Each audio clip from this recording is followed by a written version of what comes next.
కానీ ఇప్పుడు సురేఖమ్మను వివాహం చేసుకున్న తర్వాత సరే నువ్వు ఏం చేస్తున్నావు నీకే ఎరక అనుకుంటా కుమరే పటేల్ వెళ్ళిపోయేది.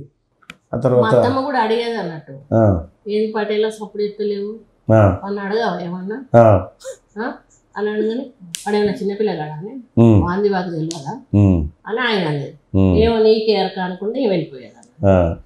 అయితే సురేఖమ్మ ఒకరే అంటే సురేఖమ్మ ఇష్టపడరా మీరు ఇష్టపడరా సురేఖమ్మను? నేనే ఇష్టపడ్డా.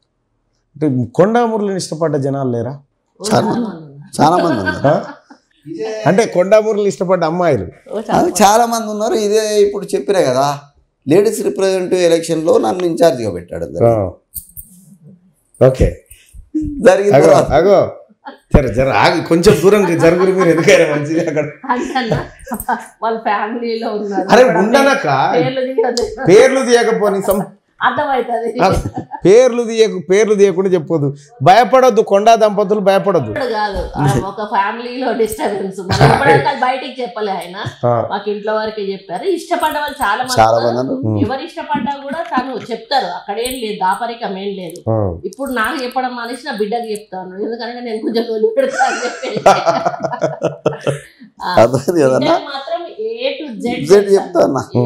పొద్దున రాత్రి నుంచి వెళ్ళి డిఎస్ఆర్ రిపోర్ట్ ఉంటుంది.